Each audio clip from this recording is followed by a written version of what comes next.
सरपंच संतोष देशमुख यांना न्याय मिळवून देण्यासाठी आज जन आक्रोश मोर्चा पुण्यातून सुरू होतोय। लाल महालापासून या ठिकाणी सुरू होत असताना अनेक नेते जे आहेत ते या ठिकाणी दाखल होत आहेत। त्यातच ज्योती मेटे जे आहेत ते या मोर्चासाठी या ठिकाणी लाल महालात आलेले आहेत। याच संदर्भात बोलण्यासाठी आपल्या सोबत ज्योती मेटे आहेत। ताई, काय सांगाल, आक्रोश मोर्चा आज पुण्यातून निघतोय, काय मागणी असणार आहे? शासन आणि पोलीस प्रशासन यांनी संतोष अण्णा देशमुख यांच्या खून प्रकरणातील सहभागी सर्व आरोपींना शोधून त्यांच्यावर कठोरात कठोर कारवाई वैधानिक मुदतीच्या अगोदर पूर्ण करावी ही आमची प्रमुख मागणी असणार आहे। आपण पाहिलं तर अनेक जिल्ह्यात जे आहेत आता असे जन आक्रोश मोर्चे पाहायला मिळतात, मात्र मुख्य सूत्रधार अद्याप मोकाट पाहायला मिळते। नाही, हेच आता CID किंवा SIDनी सांगायचं आहे त्यांच्या तपास कामामध्ये की यातील मुख्य सूत्रधार नेमके कोण आहेत आणि मग त्यांच्यापर्यंत पोहोचण्यासाठी किंवा त्यांच्या विरुद्ध कारवाई करण्यासाठी हे काय करत आहेत। म्हणतात की आका पकडायचं अजून बाकी आहे, पण आका कोण आहे?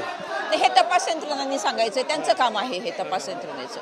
आपण पाहिलं तर बीड जिल्ह्यामध्ये एक वेगळाच पॅटर्न पाहायला मिळतो आपल्याला, की दहशतीचा पॅटर्न जो आहे तो बीड जिल्ह्यामध्ये पाहायला मिळतो। अगदी बरोबर आहे। ज्या पद्धतीने ज्या अमानुषपणे यांचा खून करण्यात आलेला आहे ते पाहता हा एक दहशतीचाच प्रकार होता असं आपण समजतोय आणि त्याच्या निषेधार्थच हा प्रचंड जनक्षोभ उसळलेला आहे। म्हणजे एक अमानुषपणे त्यांची झालेली हत्या आणि दुसरं या प्रकरणी पोलीस प्रशासनाकडून झालेली अक्षम्य दिरंगाई आणि याचा जाब विचारण्यासाठीच ही हजारोंच्या लाखोंच्या संख्येने आज जनता रस्त्यावर उतरते आहे।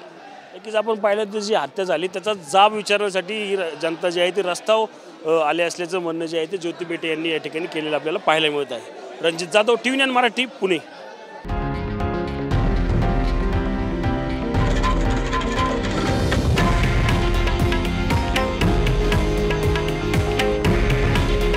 हे आहे देशातील नंबर 1 न्यूज नेटवर्क आणि आपण पाहत आहात TV9 मराठी।